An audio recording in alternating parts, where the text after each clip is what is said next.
Buenas tardes, queridos amigos. Poneos cómodos. Ahora comenzará una historia que merece ser escuchada con el corazón. Empecemos. En el tren, mientras volvía a casa por Navidad, le di agua a escondidas a un hombre que iba esposado. Y cuando el convoy se detuvo en una estación nocturna, él deslizó una nota diminuta entre mis cosas. Entonces aún no lo sabía, pero aquel trozo de papel un día cambiaría mi vida por completo. Escuchad con atención. Sucedió en 1980 y 8 pocos días antes de Nochebuena. El tren de largo recorrido Algeciras-Barcelona se arrastraba pesadamente hacia el norte, como si cada metro de vía le costara un esfuerzo sobrehumano. Yo estaba sentada encogida en el rincón más miserable del vagón de pasajeros, justo al lado del tabique junto a la puerta del lavabo. A mi alrededor flotaba una mezcla de sonidos y olores que creo que no olvidaré en la vida. El estruendo de las ruedas, el chirrido del metal contra los raíles y el traqueteo ronco del motor se mezclaban con el llanto de un niño, con las discusiones de los pasajeros que se peleaban por cada centímetro de espacio y con las voces ásperas de los extraperlistas que regresaban del sur con sus fardos de mercancía. El vagón estaba abarrotado hasta los topes. La gente se sentaba en los duros bancos de madera en el suelo sobre sus maletas. Alguien incluso intentaba meterse debajo de un asiento para poder cerrar los ojos un minuto. El olor a sudor de cientos de cuerpos exhaustos se mezclaba con el humo de los cigarrillos de tabaco de liar y el tufo agrio de la ropa húmeda. De vez en cuando, me golpeaba en la nariz el olor penetrante de un ungüento mentolado.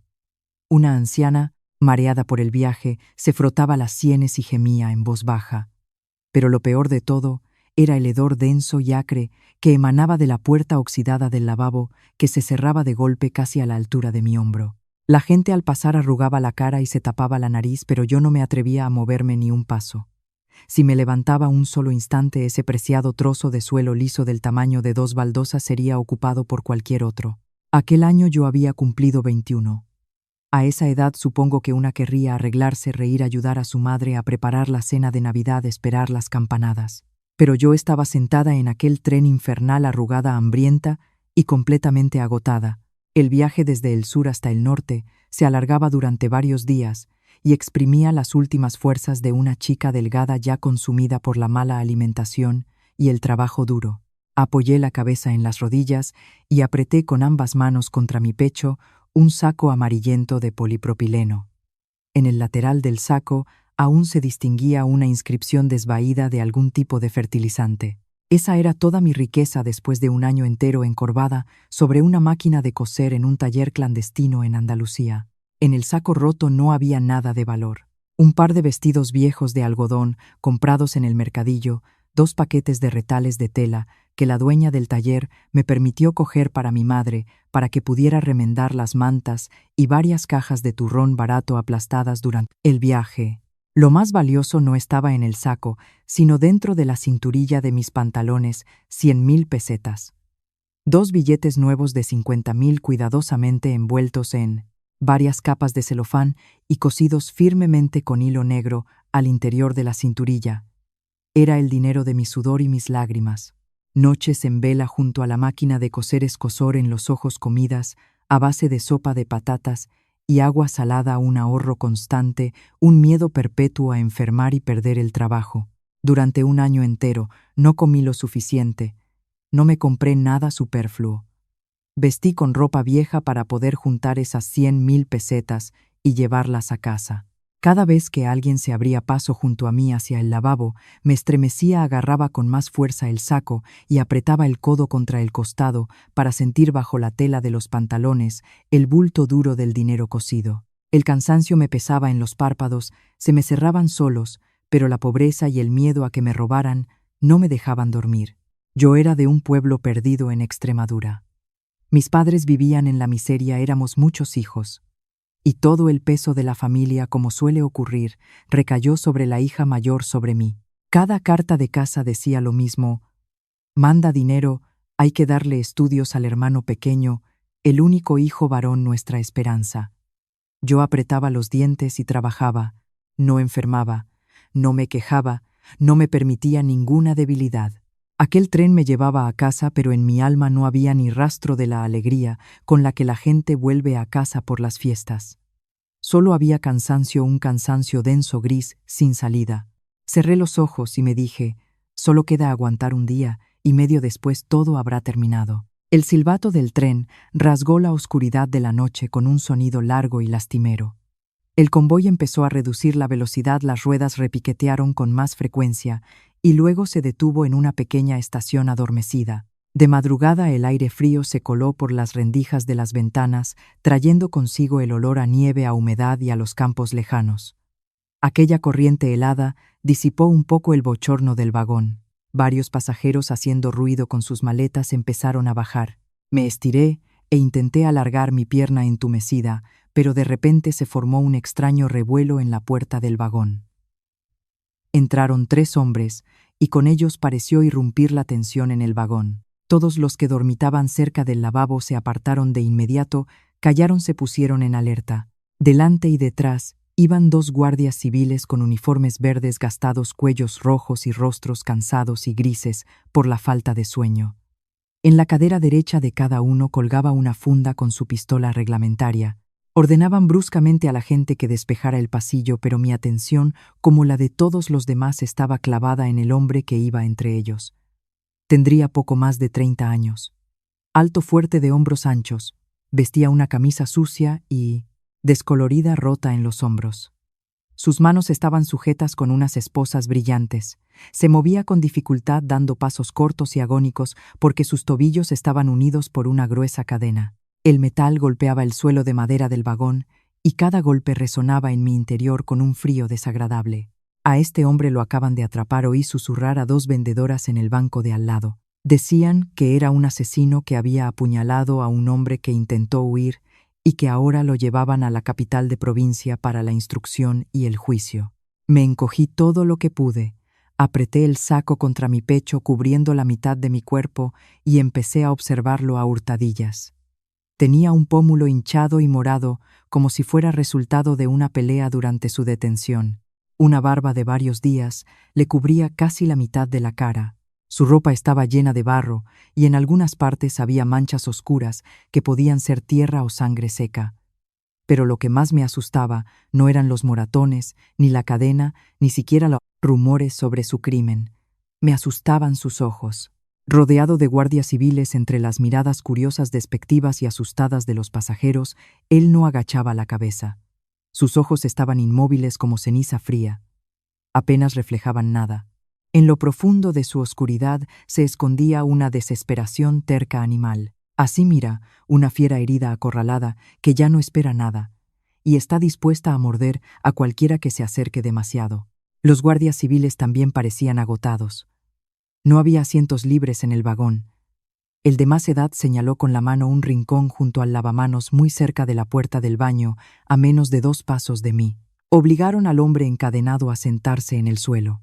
Luego el guardia más joven sacó una llave, abrió una de las anillas de las esposas, la pasó alrededor de una gruesa tubería de hierro y volvió a cerrar el candado.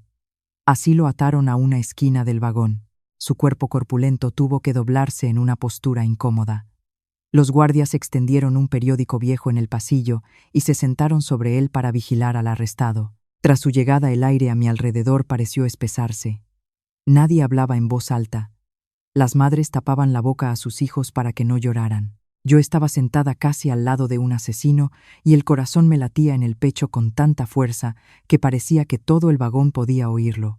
Toda mi vida hasta entonces había transcurrido entre mi pueblo, el taller de costura y el mercado. Nunca había estado cerca de un hombre acusado de un crimen tan grave.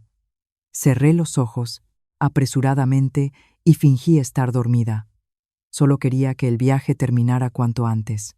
El tren se puso de nuevo en marcha, traqueteando sobre las vías, y avanzó a través de los campos invernales. Las ventanas estaban entreabiertas, pero al mediodía el vagón se había recalentado por el hacinamiento y la respiración de la gente como una caja de metal. El cansancio empezó a vencer a todos. Los 2 guardias civiles se apoyaron en la pared y daban cabezadas de vez en cuando. El hombre encadenado a la tubería apenas se movió durante todo ese tiempo. Estaba sentado con la cabeza apoyada en las rodillas. Solo a veces la cadena de sus pies tintineaba cuando intentaba cambiar un poco de postura para que no se le durmieran las piernas. Me pareció que no le habían dado de comer ni de beber desde su detención, quizá durante un día o más. Hacia la medianoche, el ruido en el vagón casi se había calmado.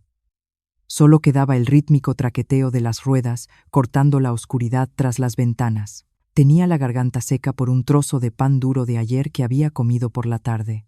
Con cuidado metí la mano en el saco y encontré una vieja cantimplora militar de aluminio pintada de un color verde oscuro. Era un recuerdo de mi tío que había hecho la mili. La usaba en los viajes en lugar de una botella. Desenrosqué el tapón en silencio y di un sorbo de agua tibia que ya no estaba muy fresca. Me recorrió la garganta seca y me sentí un poco mejor. En ese mismo instante, desde el rincón oscuro, oí una respiración pesada y ronca. Giré la cabeza. El hombre había levantado el rostro. Bajo la tenue luz amarilla de la lámpara del vagón, vi claramente sus labios. Estaban agrietados con surcos profundos en los que se oscurecía sangre fresca. Tragaba saliva de forma convulsa agónica. Sus ojos, que por la mañana parecían muertos e inmóviles, estaban ahora clavados en mi cantimplora.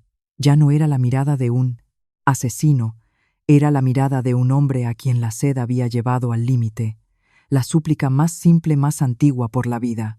Me estremecí y escondí la cantimplora detrás de mi espalda. La razón me decía, aléjate de él. Es un criminal, un asesino, y si te hace algo, si los guardias se despiertan y ven que hablo con el detenido, podrían acusarme de complicidad. Me di la vuelta, pero su respiración ronca seguía llegando desde el rincón. Era entrecortada y regular, como si una mano invisible le apretara la garganta. Y al ver su terrible estado de repente me acordé de Lidia. Lidia trabajaba conmigo en el mismo taller de costura. Era un año menor que yo. El verano pasado hizo tanto calor que el asfalto parecía derretirse. La dueña nos obligaba a hacer horas extra y no nos dejaba ir a beber agua. Lidia sufrió un golpe de calor. La deshidratación la dejó completamente exhausta y se desplomó sobre la mesa de la máquina de coser. Cuando la llevamos al hospital, ya era demasiado tarde. Murió de una hemorragia cerebral causada por el sobrecalentamiento y la pérdida de líquidos. Su rostro pálido en su último momento se me quedó grabado en la memoria. Una persona puede vivir varios días sin comida, pero ¿cómo soportar la falta de agua, aunque este hombre hubiera cometido un crimen terrible, aunque le esperara un juicio y posiblemente el castigo más severo en ese momento era un ser humano, agonizando de sed? Durante varios minutos, una lucha angustiosa se libró dentro de mí. Luego tomé la decisión más insensata de mi vida. Me quité la chaqueta fina de tela impermeable y miré al guardia civil de mayor edad. Tenía la cabeza caída y roncaba suavemente. Me acerqué un poco más al lavamanos. Con la mano izquierda, extendí bien la chaqueta como una cortina para ocultarnos del pasillo. Con la derecha, le acerqué la cantimplora abierta al hombre. Se quedó paralizado al darse cuenta de que me había acercado yo misma. Sus manos estaban esposadas a la tubería a la altura de la cintura y la cadena de las esposas era tan corta que no podía coger la cantimplora. Lo entendí de inmediato. Me temblaban los dedos, las palmas de las manos se me humedecieron de sudor. Me moví medio paso más y me incliné. Olía a sudor agrio, a tierra húmeda y a ropa sucia. Reprimí el miedo y toqué con decisión con el borde de la cantimplora de aluminio sus labios agrietados y sangrantes. Abrió un poco la boca y la rodeó con los labios. Incliné lentamente la cantimplora. El agua tibia empezó a fluir por su garganta. Bebía con avidez, casi con desesperación, pero parecía entender el peligro. Intentaba contenerse para que los ruidos fuertes no despertaran a los guardias detrás de mi chaqueta. Su nuez subía y bajaba. Después de un día de sed, su rostro pareció relajarse un poco. La tensión severa desapareció de sus pómulos. Casi la mitad de la cantimplora desapareció en unos instantes. La bajé y enrosqué rápidamente el tapón. El hombre echó la cabeza hacia atrás y exhaló largamente con tal alivio que parecía que aquella agua le había devuelto no solo el aliento, sino también unos minutos de dignidad humana. Ya me disponía a guardar la chaqueta y volver a mi sitio, cuando de repente levantó los ojos y me miró directamente. La mirada de fiera acorralada había desaparecido. En el fondo de sus ojos ardía ahora otro fuego cansado, doliente pero real. Asintió lentamente. Sus labios, aún húmedos de sangre y agua, se movieron con dificultad. Gracias exhaló tan bajo que solo yo pude oírlo. Una sola palabra. Pero contenía una gratitud tan profunda, la de un hombre al borde de la muerte, que se me llenaron los ojos de lágrimas. Le devolví el gesto en silencio. Luego rápidamente guardé la chaqueta, me la puse de nuevo sobre los hombros y me arrastré hasta mi sitio anterior, junto a la puerta del lavabo, apretando con fuerza el saco contra mi pecho. El corazón todavía me latía deprisa. Acababa de romper las reglas y le había dado agua a un hombre acusado de asesinato. Pero extrañamente, el miedo inicial empezó a desvanecerse y en su lugar apareció en mi pecho una calma silenciosa y ligera. No sabía a quién había matado ni qué había hecho. Solo sabía una cosa: en ese momento había ayudado a un hombre a no morir de sed. Media cantimplora de agua no valía casi nada, pero en el camino que lo llevaba a un terrible castigo, esa agua se había convertido en el último sorbo de vida. Aquella noche me apoyé en el saco y me quedé dormida con el rítmico traqueteo de las ruedas. Por la mañana, una voz ronca desde un altavoz anunció que el tren se acercaba a la estación de Linares Baeza. El vagón cobró vida de inmediato. Las vendedoras recogían apresuradamente sus fardos. Los niños gritaban despertados por sus madres. Alguien maldecía, alguien se abría paso para ser el primero en la puerta.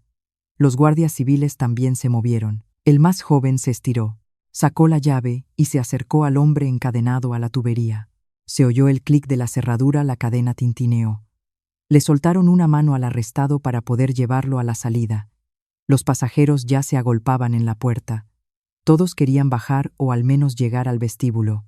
Un anciano cargaba al hombro unas bolsas enormes que golpeaban constantemente las paredes del vagón y las piernas de los demás. En aquel tumulto, en aquel ruido, en aquel ajetreo, todo sucedió tan rápido que al principio no entendí nada.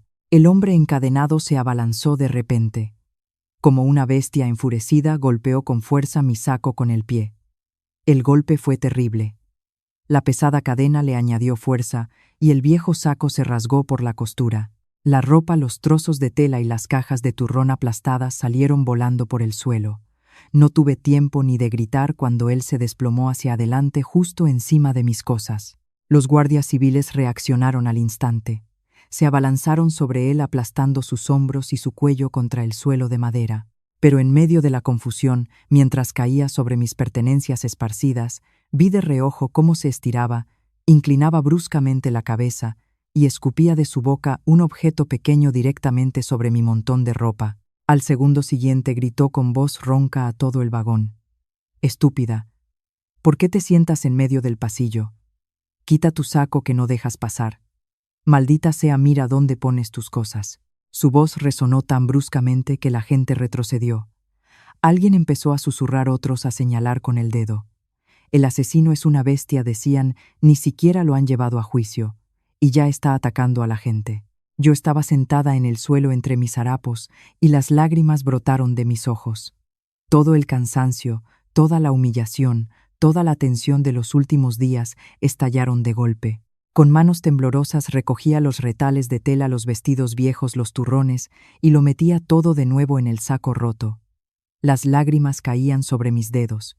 Si por la noche le había dado agua, ¿por qué por la mañana me trataba con tanta crueldad? La resistencia del hombre fue sofocada rápidamente.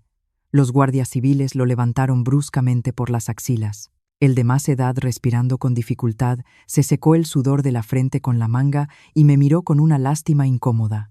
«Perdona, chiquilla. Este es un hombre acabado. Ya le da todo igual, por eso muerde. Recoge tus cosas con cuidado y vete a casa, a celebrar la Navidad».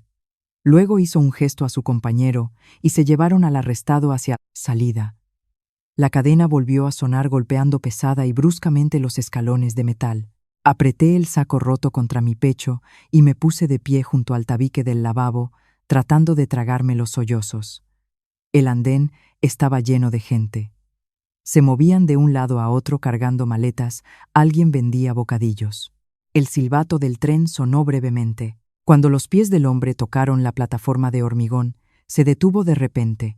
A través de la multitud de los fardos que se movían y de los hombros ajenos giró la cabeza y buscó con mirada el lugar exacto del vagón donde yo estaba. Nuestros ojos se encontraron y me quedé paralizada.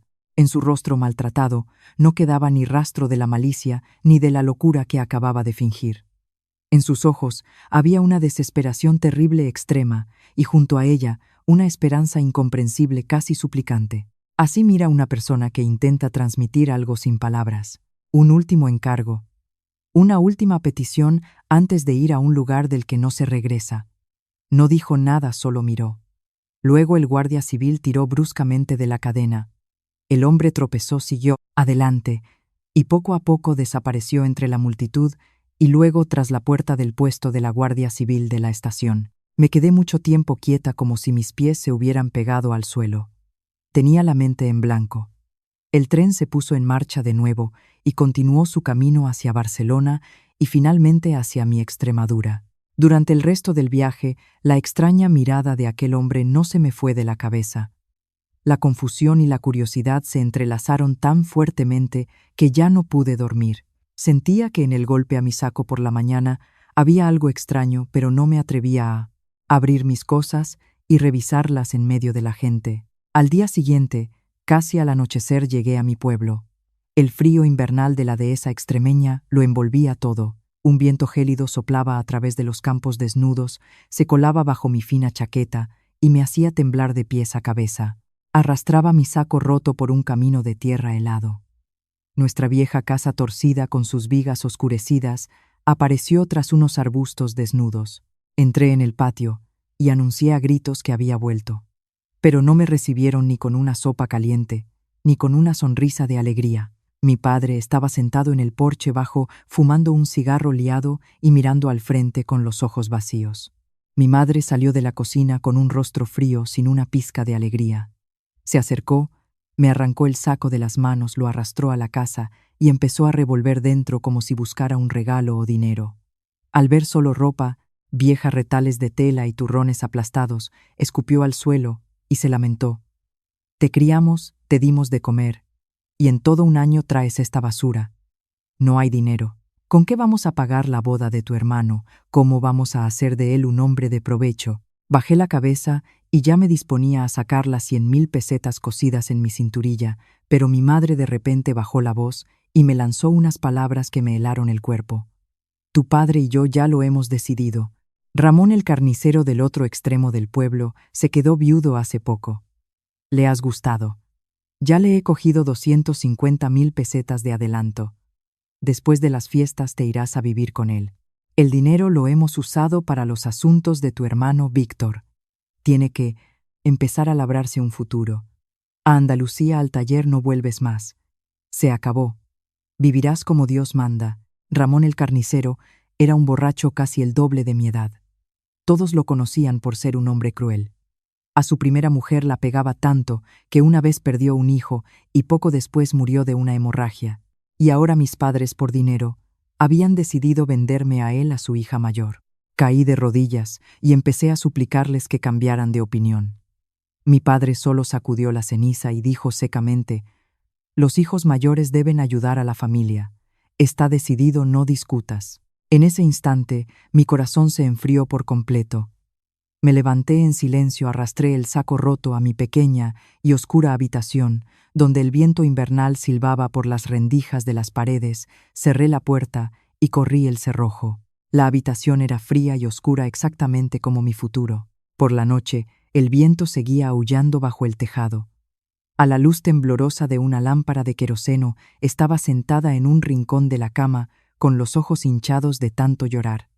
No podía aceptar esa condena. Tenía que salvarme. La idea de escapar surgió en mí de repente. Cogería mis 100.000 pesetas, tomaría un autobús y me iría de vuelta al sur o a cualquier parte, con tal de huir de este pueblo de la miseria y la violencia.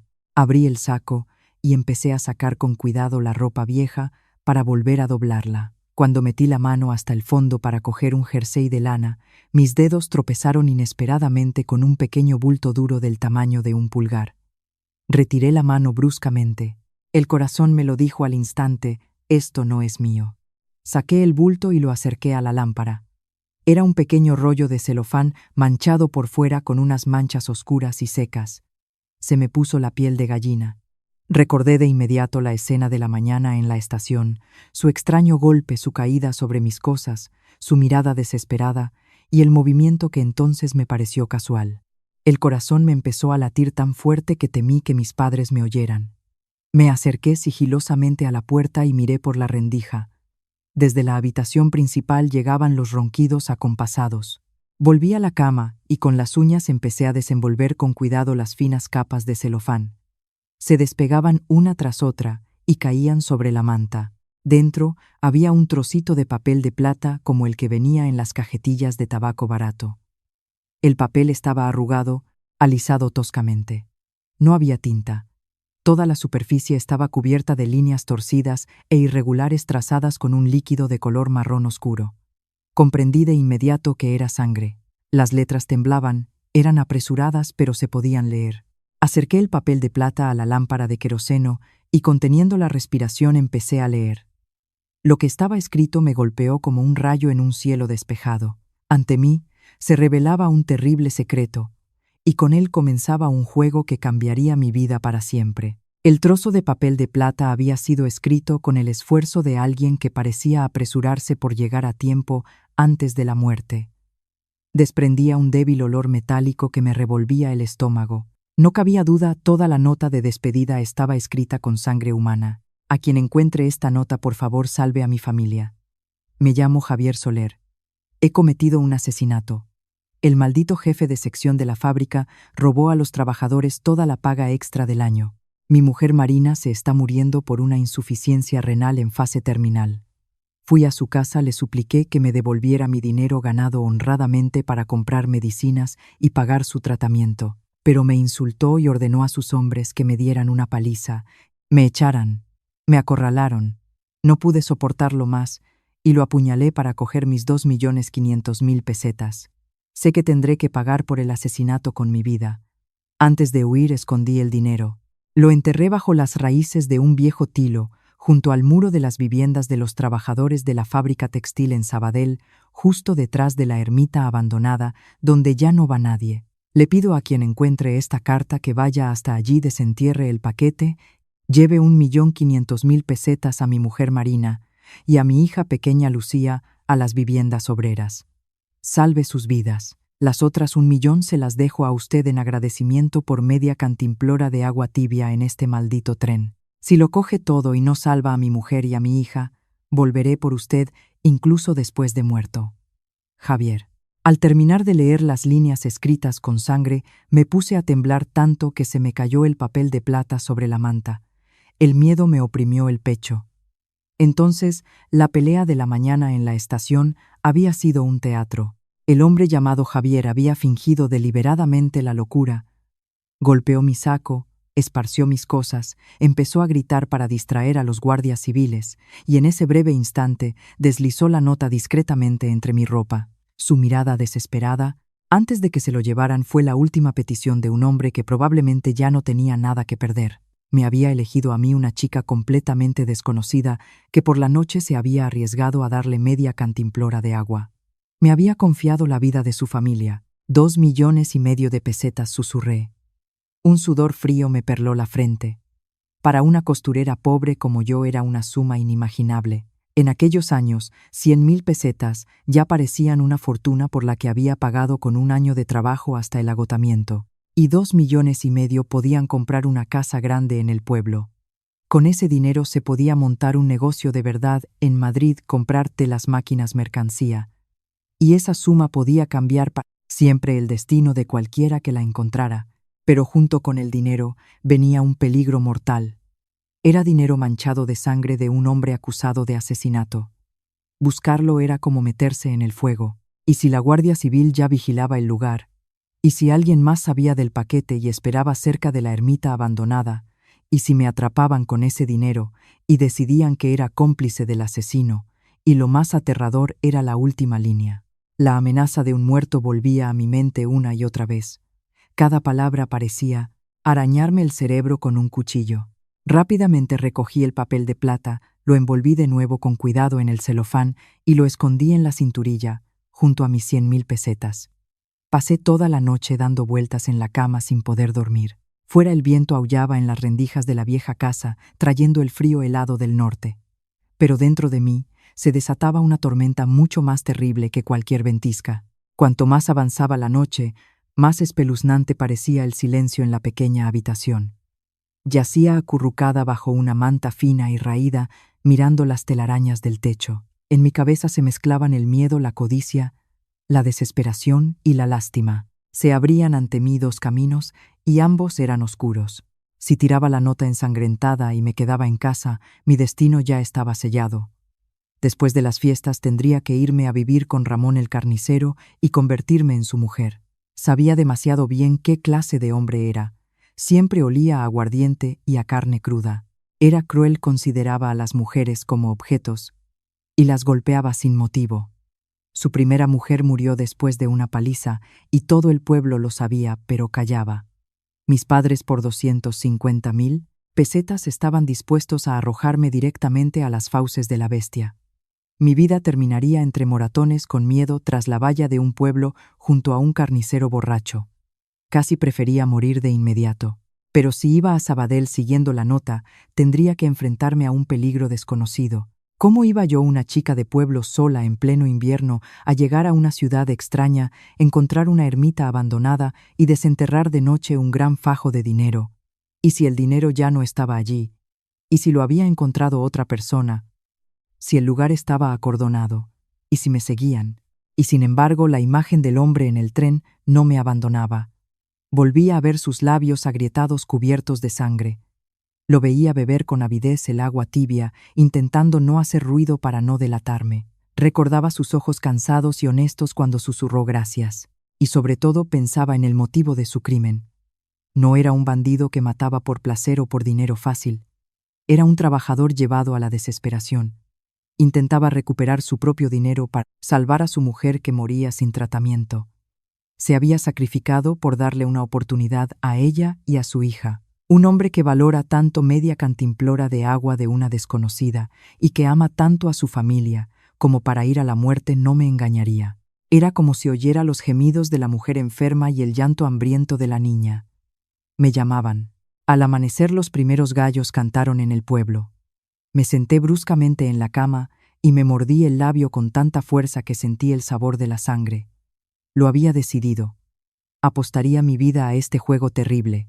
De todos modos, mis padres ya me habían acorralado y no tenía casi nada que perder.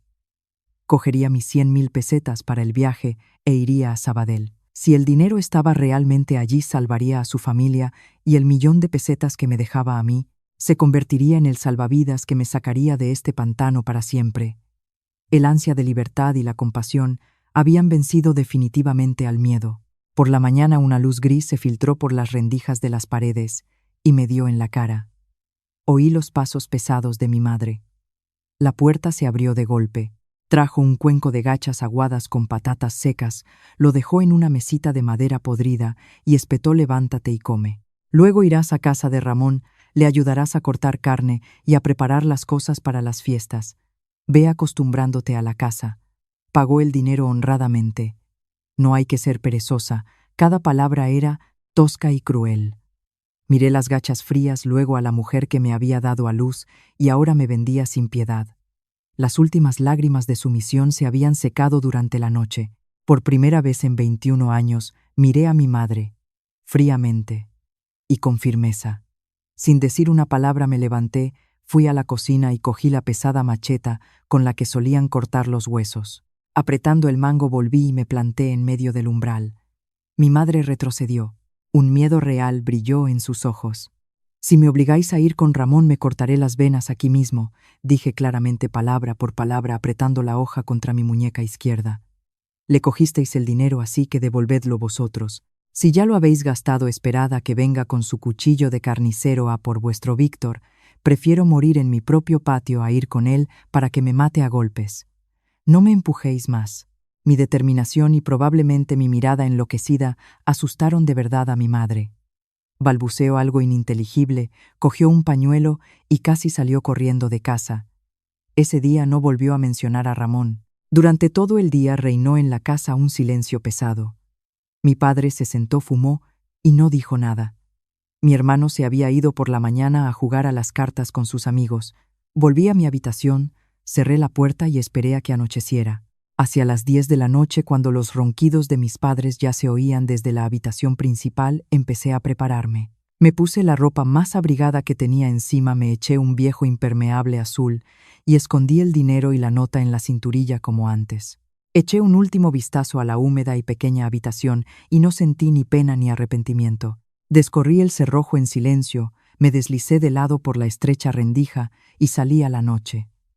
Caía una fina lluvia mezclada con nieve. El viento me golpeaba en la cara, el agua se filtraba a través del fino impermeable y me recorría un escalofrío.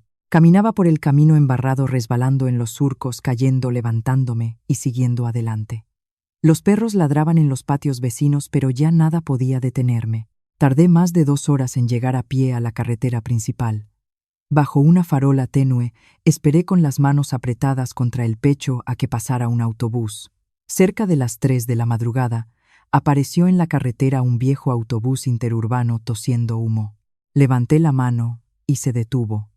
Subí y comencé oficialmente mi viaje a Sabadell para cumplir el encargo sangriento de un hombre que quizás ya estaba siendo conducido a la muerte. El autobús avanzaba lentamente por la carretera, con el motor zumbando y un olor a combustible quemado. Yo estaba sentada junto a la ventana, frotándome los hombros de vez en cuando para no congelarme. Solo al atardecer del día siguiente, llegamos a Sabadell, la ciudad de las fábricas, el cielo gris y las chimeneas. La estación de autobuses estaba casi vacía. Unos pocos pasajeros, abrigándose en sus abrigos, se apresuraban a sus casas.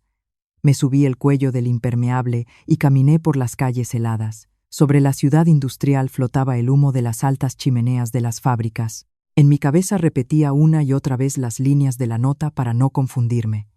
Preguntando el camino con cautela, llegué al barrio de la fábrica textil. El tiempo era tan malo que apenas había gente en las calles. Eso me ayudó. Cerca de la medianoche, encontré el muro de ladrillo desconchado de las viejas viviendas obreras. Detrás, oculta por la hierba alta y húmeda y los arbustos, había una pequeña ermita abandonada. Y detrás de ella, efectivamente, crecía un viejo tilo con raíces poderosas que se hundían en la tierra helada. El corazón me empezó a latir como si quisiera salirse del pecho. Todo lo que Javier había escrito con sangre era verdad hasta el último detalle. Miré a mi alrededor durante un buen rato, asegurándome de que nadie me seguía. Luego me arrodillé en la tierra mojada. Elegí el saliente más profundo y discreto entre las raíces y empecé a cavar. No tenía palas, solo mis manos desnudas y una rama seca y rota. La tierra invernal estaba dura. Los dedos se me pusieron rojos, enseguida luego empezaron a dolerme la piel, se me levantó por el roce con las raíces y las pequeñas piedras. Apreté los dientes y continué. Cuando había profundizado unos 20 centímetros, mis dedos entumecidos tocaron de repente algo blando y liso. Dejé de respirar. Aparté la tierra de alrededor y saqué un paquete de celofán negro envuelto muchas veces con cinta aislante. No era grande, apenas como 2 manos juntas, pero era denso y pesado. Con los dientes y las manos rompí la cinta aislante, quité una capa de celofán, luego otra. A la tenue luz de la luna, que se filtraba entre las ramas del tilo, aparecieron fajos de billetes gruesos verdes de 5.000 pesetas apretados con gomas elásticas. En total, 2.500.000 pesetas. La mayor suma de dinero que había visto en mi vida estaba en mis manos. Empecé a temblar. No sé si de frío, de miedo o de la conciencia salvaje, casi dolorosa, de que sostenía la oportunidad de cambiar mi destino. Las lágrimas brotaron de mis ojos y cayeron sobre el dinero. Había ganado. El condenado no me había engañado. Ahora solo quedaba cumplir mi promesa, no solo para librarme de la maldición, sino para llevarle de verdad la vida a una mujer enferma y a su hija pequeña. Por la mañana escondí el dinero en los bolsillos interiores y aseguré la tela con imperdibles para que no se cayera nada. El sol de invierno salió débilmente, casi sin disipar la niebla. Fui hacia las viviendas obreras. El edificio era viejo, con un tejado de uralita gris, paredes de ladrillo desconchado y moho verde junto a los desagües. En los pasillos olía a humedad, a alcantarilla y a pobreza. En una esquina del edificio había un kiosco que vendía café y bocadillos. Le pregunté a la anciana que atendía dónde vivía Marina Soler, la mujer de Javier. Al oír el nombre, la anciana suspiró profundamente y negó con la cabeza. Me contó que efectivamente Javier había apuñalado al jefe de sección por el dinero robado de las pagas extras y para el tratamiento de su mujer. Todo el barrio llevaba días hablando de ello. Lo habían detenido y la mujer estaba en casa casi inconsciente. La hija tenía 5 años y no había nadie que la cuidara. Los vecinos eran pobres, apenas sobrevivían ellos mismos.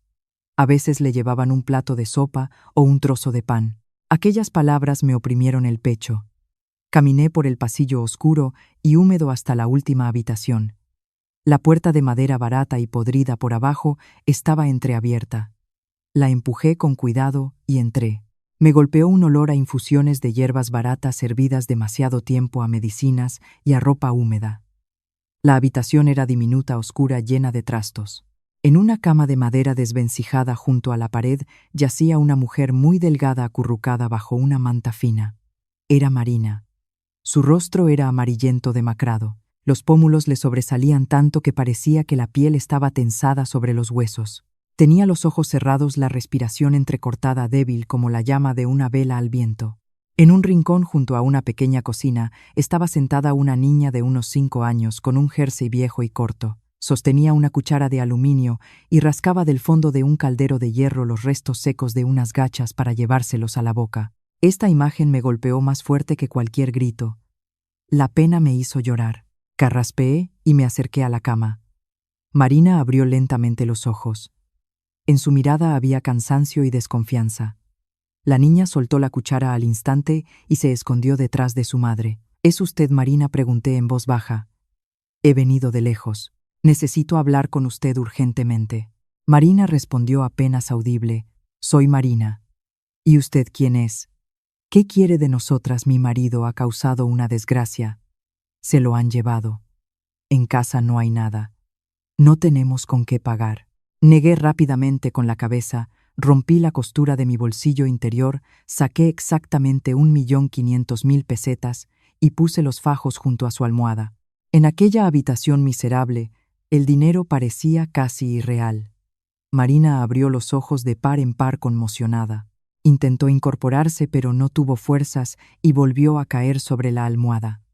¿De dónde ha sacado tanto dinero?, susurró. ¿Qué es esto? ¿De quién es? Tragué saliva e intenté hablar con calma como había planeado durante la noche. No podía contarle lo de la ermita, la carta escrita con sangre y el dinero enterrado.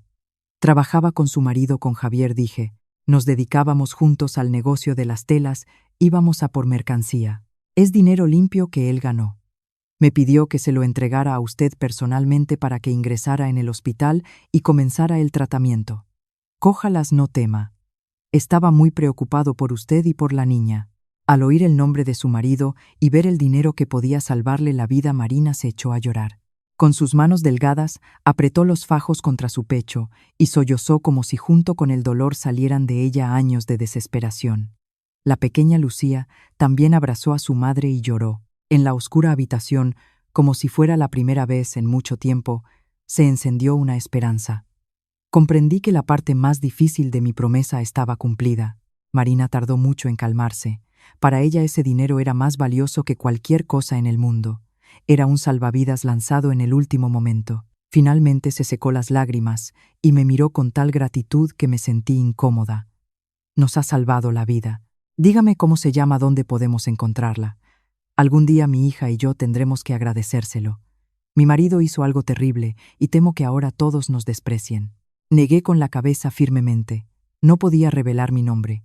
Si la verdad salía a la luz algún día, la conexión con el dinero de un asesino podría arruinarme a mí también. Retrocedí hacia la puerta y pasé una mano cariñosamente por el pelo enredado de la pequeña Lucía. No me den las gracias a mí. Cojan el dinero e ingresen en el hospital de inmediato. Vivan. Críen a Lucía para que sea una buena persona. Y si quieren agradecerle a alguien, agradézcaselo a media cantimplora de agua tibia que recibió su Javier. Fue un padre y un marido maravilloso. Carraspeé, me subí el cuello del impermeable y salí decididamente al pasillo, dejando atrás la habitación miserable y la mirada atónita de Marina. Fuera volvía a soplar un viento helado, arrojándome a la cara una nieve fina y punzante, pero ya no sentía frío.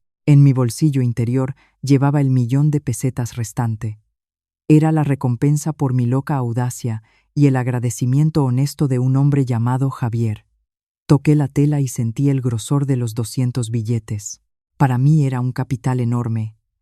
Pero no era solo dinero, era sangre vida, el terrible precio de una familia. Me juré a mí misma que no tenía derecho a malgastarlo estúpidamente, que no tenía derecho a deshonrar esa deuda. Fui directamente a la estación de autobuses sin dudarlo y compré un billete para el próximo viaje a Madrid.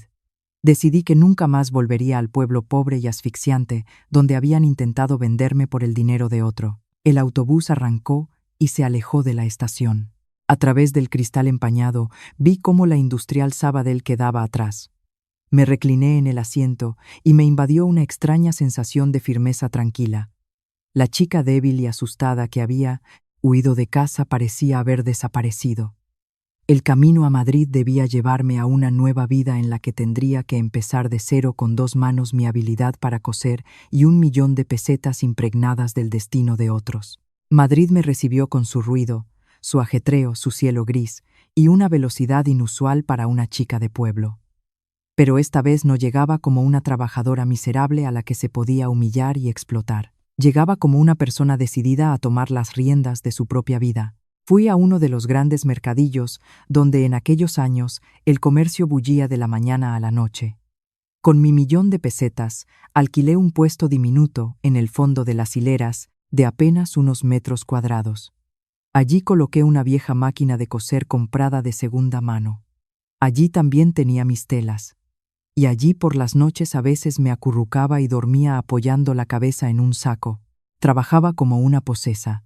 Durante el día recorría fábricas, almacenes y talleres de confección, buscando restos de tela baratos, material invendible, partidas antiguas que vendían casi a precio de saldo. Por la noche, a la luz de una lámpara, cortaba y cosía. De los retales y recortes bajo mis manos salían camisas de verano, pantalones cortos para niños, faldas sencillas, blusas de colores, prendas baratas bien hechas y resistentes. Al principio fue muy difícil. Los comerciantes veteranos me regateaban, el precio me quitaban clientes, se reían de mi acento de pueblo. Los matones del mercado venían a exigir un pago por el puesto. Una vez me volcaron toda la mercancía en el suelo sucio. Hubo días en que por la humillación quise dejarlo todo. Pero en esos momentos recordaba la noche de invierno junto a la ermita abandonada. Recordaba cómo cavaba la tierra helada con mis propias manos. Recordaba al hombre del tren que por su mujer y su hija había sacrificado su propia vida.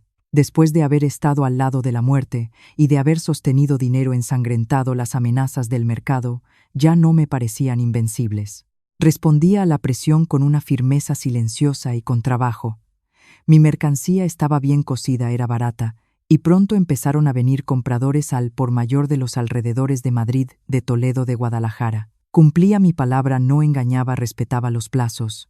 Poco a poco, el pequeño puesto en el mercado empezó a dar beneficios. Contraté a mis primeras ayudantes, empecé a comprar telas de mejor calidad, a probar nuevos modelos de vestidos, trajes y blusas.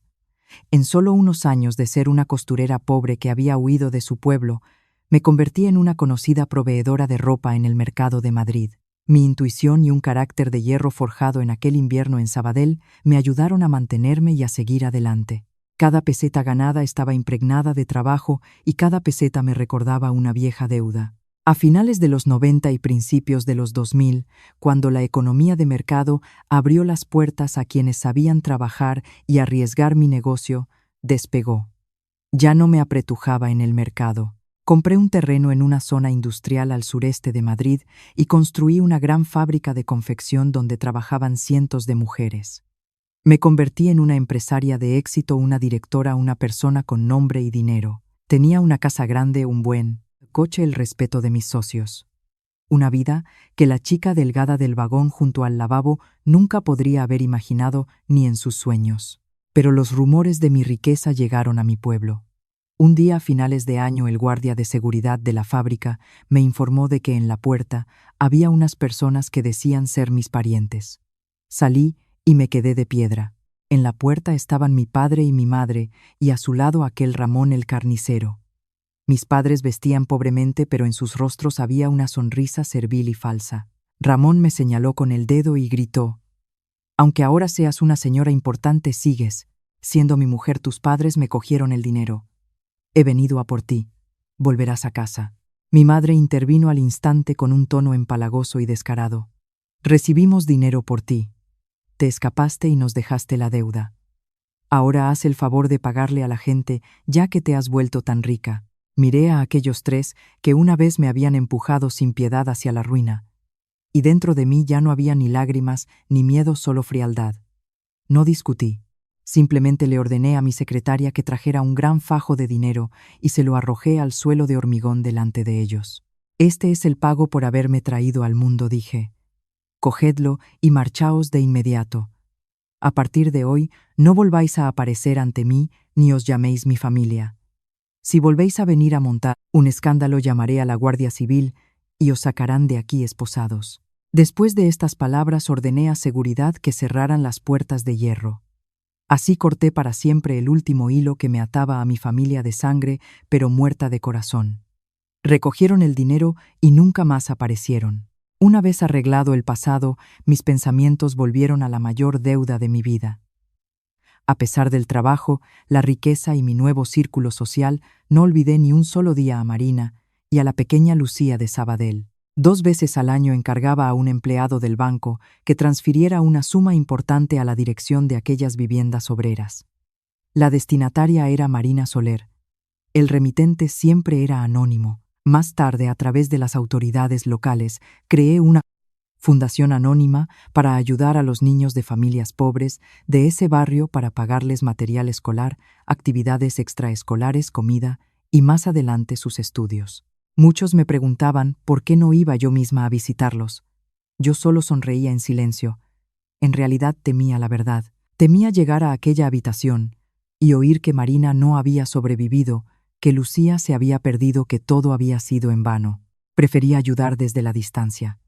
Lo consideraba los intereses de aquel 1.000.000 de pesetas que una vez me salvó, y también una forma de mantener viva la frágil esperanza de que la familia de Javier seguía viviendo gracias a un pequeño acto de bondad sembrado en aquella noche de invierno. En octubre de 2008, el norte de España sufrió unas terribles inundaciones. Las noticias no dejaban de mostrar casas anegadas, corrimientos de tierra, carreteras destrozadas y gente que lo había perdido todo. La conciencia de alguien que una vez pasó hambre y frío no me permitió quedarme de brazos cruzados. Tenía 41 años. Reunía una asociación de mujeres empresarias de la ciudad, añadí dinero de la fundación de mi empresa y organicé una gran columna de ayuda humanitaria. El valor total de los alimentos, medicinas, ropa y ayuda en efectivo ascendía a casi 1.000.000 de euros. No se lo encargué a mis empleados. Me puse un impermeable, unas botas de goma, y fui yo misma a acompañar los camiones a la zona del desastre. El camino fue duro. La carretera nacional estaba cortada en varios tramos. Tuvimos que desviarnos por caminos de tierra embarrados donde las ruedas se hundían en el fango casi hasta la mitad. Por las noches la columna avanzaba metro a metro bajo una lluvia torrencial. Durante 3 días y 3 noches, apenas salimos de las cabinas comiendo galletas, fideos instantáneos y bebiendo agua embotellada. A causa de esto, se me agudizó una gastritis crónica. Pero cuando vi a la gente subida a los tejados de sus casas pidiendo ayuda en medio de una enorme masa de agua turbia, apreté los dientes. El dolor de estómago me retorcía, pero salía del coche, me metía en el agua fría, dirigía la descarga de sacos de arroz, cajas de conservas, cajas de medicinas. Todo esto se trasladaba a lanchas y se enviaba a los pueblos aislados por el agua. Al 4.º día, nuestra columna llegó a un puesto médico temporal instalado en tiendas de campaña en una zona elevada. Allí se habían reunido cientos de personas, familias rescatadas del agua, enfermos, ancianos, niños que lloraban de frío y miedo. El agua rodeaba el campamento por todos lados, pareciendo una isla. Soldados rescatistas y médicos militares trabajaban sin descanso, curando heridas, repartiendo medicinas, atendiendo a personas a las que el shock les había paralizado. Inmediatamente me arremangué y empecé a ayudar a repartir raciones secas y agua potable. Pero el cansancio, la lluvia, el frío y varios días sin dormir me habían agotado las últimas fuerzas. En el momento en que llevaba una pesada caja de antibióticos a la tienda de los médicos militares, el estómago se me contrajo bruscamente. Un dolor agudo me subió a la cabeza, las piernas me flaquearon, el mundo se oscureció. El ruido de la lluvia, los gritos de la gente, la voz de mi gerente. Todo se alejaba hacia el vacío. Me agarré el estómago y caí en el barro junto a las cajas de ayuda humanitaria, perdiendo el conocimiento. Me desperté por el olor penetrante del alcohol y el estruendo de un trueno tras la pared de lona. Con dificultad levanté los pesados párpados y me di cuenta de que estaba tumbada en una camilla de campaña dentro de una tienda médica. El dolor de estómago había disminuido un poco. Mi ropa mojada y manchada de barro había sido sustituida por un pijama de hospital seco. Mi chaqueta con la acreditación de jefa de la columna humanitaria colgaba de una silla de plástico al lado. «Sofía, ha vuelto en sí», sonó a mi lado una voz joven y cálida. Al cambiarla de ropa vi su acreditación por casualidad. «Está muy agotada. Le he puesto un suero. Descanse tranquila, por favor». Giré la cabeza. Ante mí estaba una joven médico militar con una bata blanca cuyos bordes estaban salpicados de barro. Tendría unos 25 o 26 años. Su rostro estaba delgado por la falta de sueño, pero sus ojos eran brillantes, vivos, increíblemente firmes. Con sus delgados dedos ajustaba con cuidado la velocidad del goteo colgado de un soporte metálico.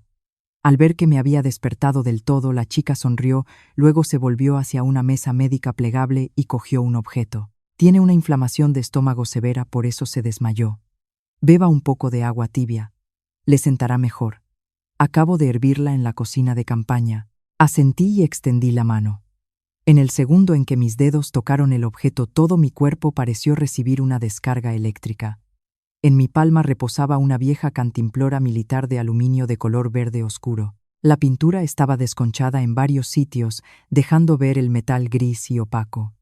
En el fondo se veía una abolladura profunda que hablaba de muchos golpes y un largo camino. Cada detalle me resultaba familiar: la aspereza del metal, la rosca del tapón, la forma de la boquilla. Los recuerdos de 20 años atrás me inundaron como el agua tras la rotura de una presa, el vagón abarrotado, el hombre esposado, los labios agrietados y ensangrentados. La sed. Media cantimplora de agua tibia. Aquel objeto perdido en el pasado de repente estaba en mis manos en medio de una tierra devastada por una inundación. El corazón se me aceleró. Le di la vuelta a la cantimplora y miré el fondo. La letra S, torpemente grabada con un cuchillo en su día, seguía allí. Era mi cantimplora, la que me había dado mi tío, la que llevé en el tren y que luego dejé en la habitación de Marina junto con el dinero. Me aferré a la cantimplora con tanta fuerza que el agua tibia se derramó sobre mi cuello. Me temblaban las manos. Levanté la vista hacia la joven. En la pequeña placa de plástico de su pecho ponía Teniente Médico Lucía Soler. «La niña», susurré y se me quebró la voz. «¿De dónde eres? ¿Por qué tienes esta cantimplora?» Lucía se sorprendió por mi reacción. Rápidamente cogió una toalla, secó el agua de mi ropa y respondió con suavidad: «Soy de Sabadell, Sofía. En casa desde pequeña me llaman Lucía. Esta cantimplora es el objeto más preciado de nuestra familia. Antes de morir mi madre me pidió que la llevara siempre conmigo y que recordara a la mujer que nos salvó la vida». «¿Qué le pasa? ¿Le duele de nuevo?» Sus palabras rompieron en mí lo que había mantenido cerrado durante 2 décadas. El espacio y el tiempo desaparecieron. Las lágrimas empezaron a correr por mi rostro. «¿Tu madre se llamaba Marina?», pregunté apenas respirando. «¿Qué fue de Marina, Lucía? ¿Cómo está?» Lucía se quedó paralizada y se le cayó un rollo de vendas al suelo. Me miraba con los ojos muy abiertos, donde la incredulidad se mezclaba con la conmoción. «¿Cómo sabe el nombre de mi madre?», susurró. «Mi madre murió en el 98, pero vivió 10 años más de lo que los médicos le daban entonces. Cuando yo era pequeña, mi padre fue a la cárcel. Mi madre se moría de los riñones. No teníamos nada de dinero. Y un día una mujer desconocida nos trajo 1,5 millones de pesetas para su tratamiento. Dejó esta cantimplora. Gracias a ese dinero y a las transferencias anónimas que llegaron después, mi madre pudo hacerse la diálisis, tratarse y criarme. Me hice médico militar porque mi madre me dijo toda la vida: si te salvaron tú, también tienes que salvar a la gente». Ya no pude contenerme. Me cubrí la cara con las manos y rompí a llorar. El corazón se me encogió de dolor al saber que Marina finalmente se había ido. Pero junto a ese dolor sentí un alivio increíble. Aquel dinero no se había perdido en vano. Había obrado un milagro. Le había regalado a una mujer enferma 10 años de vida y había permitido que su hija creciera. Miré a la joven que tenía delante. Aquella pequeña Lucía, que una vez rascaba los restos secos de gachas del fondo de un caldero, ahora estaba ante mí, con uniforme militar salvando vidas entre el agua, el barro y la destrucción. Soy yo, Lucía, abrí los brazos. Fui yo quien le llevó la cantimplora a tu madre. Lucía se quedó inmóvil unos segundos, luego rompió a llorar, se arrodilló en el barro junto a la camilla y me abrazó las piernas. Tía Sofía, de verdad es usted. Ambas lloramos en medio de la tienda de campaña, entre el estruendo de la lluvia, el olor a medicinas y la desgracia ajena. Dos partes de una misma historia separadas durante 20 años por fin se habían unido. Después de este encuentro acaricié el pelo de Lucía y le limpié el barro de la cara. Le conté toda la verdad sobre el tren de invierno, sobre su padre, sobre la cantimplora, sobre la nota escrita con sangre, sobre el dinero escondido y sobre cómo Javier, ya casi sentenciado, logró transmitirme su última voluntad. Le dije que lo más grande de esta historia no fue mi valentía, sino el amor de su padre por su mujer y su hija. Un pequeño sorbo de agua, un acto de piedad, la oscuridad y la crueldad del destino juntos salvaron a su familia. Y como resultó también, salvaron mi propia vida de la oscuridad a la que me empujaban. Lucía se acurrucó en mi hombro y lloró por el padre que apenas conoció y al que no pudo darle las gracias. En 2010, exactamente 2 años después de aquel encuentro en la zona inundada, sentí que ya había dado suficiente a mi negocio. Delegué la dirección de la fábrica a un nuevo equipo, hice una pequeña maleta y compré un billete de avión para cumplir el último deseo de mi alma. Regresé a Sabadell en un día de otoño, cuando el sol era suave, dorado, casi festivo. Las viejas viviendas obreras oscuras y húmedas habían sido demolidas hacía mucho tiempo. En su lugar había calles asfaltadas, tiendas y edificios nuevos. La ciudad había cambiado tanto que se me encogió el corazón. Lucía me recogió y me llevó al cementerio municipal. Llevaba un gran ramo de crisantemos blancos. Caminamos entre las hileras de lápidas frías y nos detuvimos ante una tumba doble bien cuidada, revestida de granito claro. En la lápida estaban grabados los nombres Javier Soler Pérez y Marina Vicuña Soto. Lucía, con su primer sueldo de oficial, había trasladado los restos de sus padres y los había enterrado juntos. Dejé los crisantemos blancos entre las dos lápidas, encendí una vela fina en un farolillo y me quedé mucho tiempo en silencio. Luego saqué de mi caro abrigo la vieja cantimplora militar que Lucía me había devuelto tras nuestro encuentro. Desenrosqué con cuidado el tapón, incliné la cantimplora y vertí el agua limpia a los pies del monumento. El agua se absorbió en la tierra oscura como si saciara la sed de 2 almas que en vida habían sufrido demasiado dolor. Javier, susurré. La deuda por media cantimplora de agua tibia en aquel tren hoy la he devuelto con intereses. Sonreí a través de las lágrimas. Ya no había miedo en mí, ni un pesado sentimiento de culpa ni ansiedad. Sentí el alma vacía y luminosa como queda el cielo después de una larga tormenta. Me sequé una lágrima con la manga, me di la vuelta y caminé con paso firme hacia la carretera. El círculo del destino que comenzó con media cantimplora de agua y duró 22 años por fin se había cerrado por completo, en silencio, con justicia. Si esta historia te ha conmovido, escribe en los comentarios qué habrías hecho en el lugar de Sofía. ¿Y crees que un pequeño acto de bondad puede volver a ti después de muchos años? Dale a me gusta a este video, suscríbete al canal y haz clic en la campanita para no perderte nuevas historias sobre el destino, la conciencia, la familia y esa justicia que a veces llega de la forma más inesperada.